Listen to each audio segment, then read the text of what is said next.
اخلاق کی قدر و قیمت ہوتی ہے.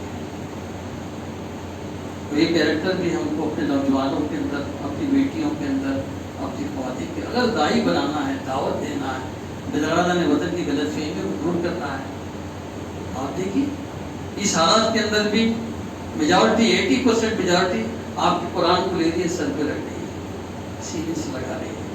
ان کے ہاتھ پہ دھو کر آپ مسجد میں بلاؤ، بہت ادب سے آپ کی نمازوں کو دیکھ رہے ہیں. بہت بڑی تعداد ایسی ہے جو غیر جانبدار ہے، امپارشل ہے، آپ کی بات سننا چاہتی ہے. آپ کو کیا ہو گیا؟ آپ کب یہ کام کریں گے؟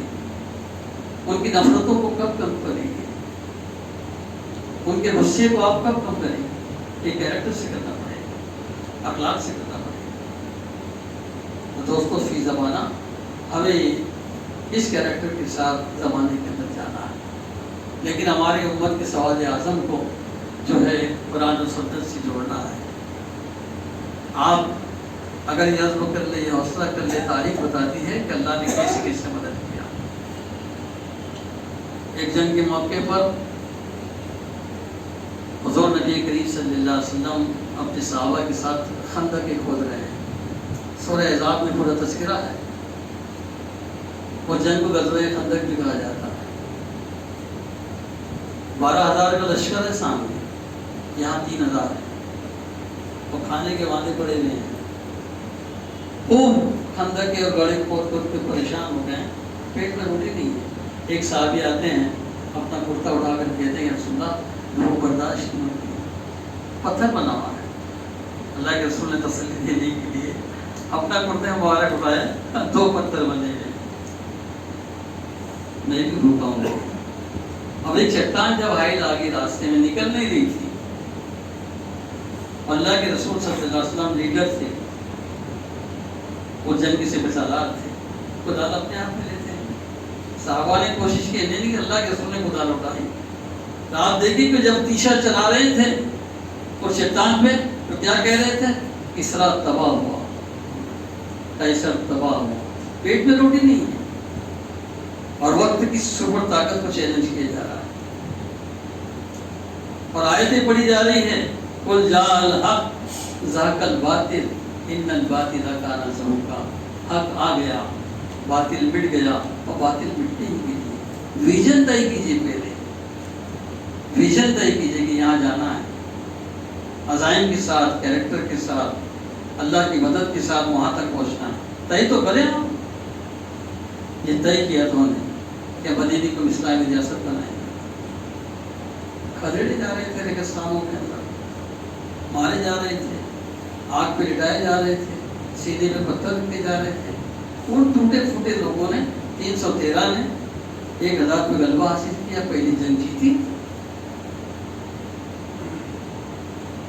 پہلے اسباب کی دنیا کے اندر آپ کچھ رول پلے کر کے بتائیں، دعاؤں پہ انحصار نہ کریں. یہ غلط فہمی سے نکلیے آپ. بہت سارے لوگ اس بے وقوفی کے اندر، مجھے معاف کیجیے، آپ مبتلا ہیں کہ کچھ نہیں کریں گے، کچھ نہیں ہونے والا.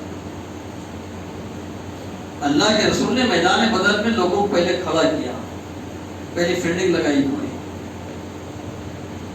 اس کے بعد دعا کے لیے بیٹھے.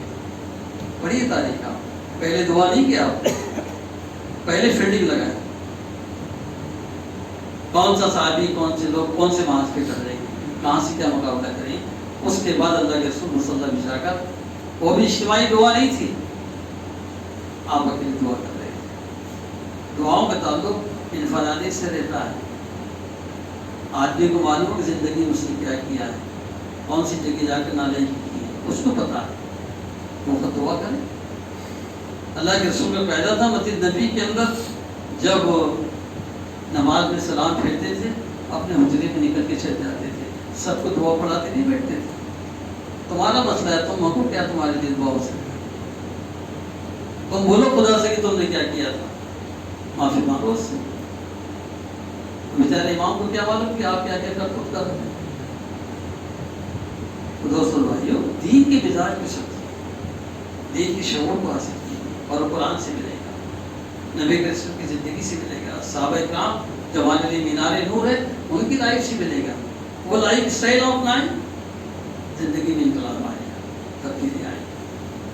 تو گھبرانے کی ضرورت نہیں، پریشان ہونے کی ضرورت نہیں، منصوبہ بند طریقے سے کام کیجیے، برادر وطن سے کام کیجیے، ان سے ملیے، اصلاح معاشرے کا کام کیجیے، اپنے نوجوانوں کو، بیٹیوں کو، خواتین کو متوجہ کیجیے کہ ان کے لیے اسلامی ماحول فراہم کریں، پردے کا لحاظ رکھیں، اسلام کا مذاق نہ اڑائیں، شادی بیاہ ہماری صدیقے سے ہوں، ایسا نہ ہو کہ ادھر تو ہم مسجد میں آ رہے ہیں اور قرآن کی آیت سن رہے ہیں کہ فضول خرچ کرنے والے شیطان کے بھائی، قرآن کہہ رہا ہے، اور وہاں جا کے جہیز کی نمبلیس بن رہی ہے، پلک بھی مانگا جا رہا ہے، اسکوٹر بھی مانگی جا رہی ہے، بچوں کو 24-25 سال تک اپنی محنت کی کمائی سے کھڑا کیا جا رہا ہے، اور ایک وقت اس کو بھکاری بنا دیا جا رہا ہے کہ مانگو بیٹے تمہاری تعلیم پہ اتنا خرچ ہوا ہے۔ یہ کتنی بڑی بے غیرتی ہے کہ وہ صنف نازک سے بستر بھی مانگتا ہے، جس پر اس کو شباشی کرنا ہے وہ پلنگ بھی لیتا ہے۔ کیا مردوں کی غیرت کو یہ بات گوارا ہے؟ قرآن تو کہہ رہا ہے الرجال قوامون علی النساء، ہم نے مردوں کو عورتوں پر قوام بنایا۔ تو دوستو اس کو بھی سمجھا، اس بیماری کو ختم کریں۔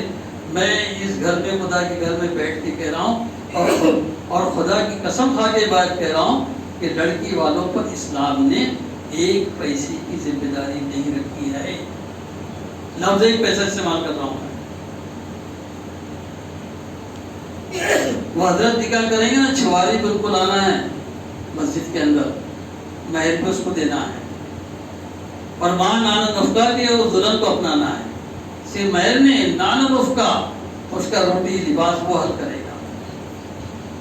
بتائیے وہ نوجوان کیسے بیداری بن سکتا ہے جس کی شریعت یہ بات کہہ رہی ہو نہیں ڈیمانڈ کریں گے، نہیں مانگیں گے؟ تو ایک میسج ہمارے برادران وطن کو ہم دیں کہ ہماری شادیاں ایسی ہوتی ہیں، ہماری مجلسیں کی سادگی کے ساتھ ہوتی ہیں۔ اب باقی سادگی کی بات ہے، 1 منٹ کے اندر فلاں بنت فلاں کو فلاں ابن فلاں کے نکاح میں اتنے مہر کے عوض ان 2 گواہوں کی شہادت کی بنیاد پر اے نوشاد اس بیٹی کو تیرے نکاح میں دیا جاتا ہے، بات ختم۔ اس کے لیے کتنے پاپڑ ملے جاتے ہیں؟ لوگ ارمانوں کے نام پر اپنی تمام جمع پونجی داؤ پہ لگا دیتے ہیں۔ حیدرآباد میں جائیے، آپ یو پی میں جائیے، ہزاروں لڑکیاں جناب سروں میں چاندی آ گئی ہے، 10-5 کھانے نہیں کھلا سکتی ہے، جہیز نہیں دے سکتی ہے، کنواری بڑیاں بیٹھی تھی، کنواری بڑیاں، اس سے ظلم کیا ہے۔ اس چیزوں کو بدلنا پڑے گا، آپ کو ہمت کرنا پڑے گا، سماج کی اصلاح کرنا پڑے گی۔ دوستو بھائیو، دوپہر میں ہم نے ہمارے دن شہر کو بلایا، انشاءاللہ اور کچھ دنوں کے بعد 23 تاریخ کو پھر آپ کو بلائیں گے۔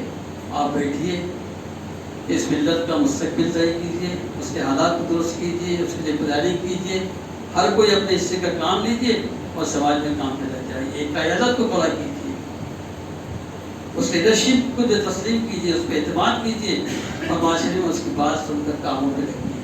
اللہ تعالیٰ سے دعا ہے کہ اللہ تعالیٰ مجھے اور آپ کو دین اسلام کا صحیح شعور، صحیح فہم عطا فرمائے اور اس کے اصلی اور روحانی تقاضوں کو پورا کرنے کی توفیق نصیب فرمائے۔ وآخر دعوانا ان الحمد للہ رب العالمین۔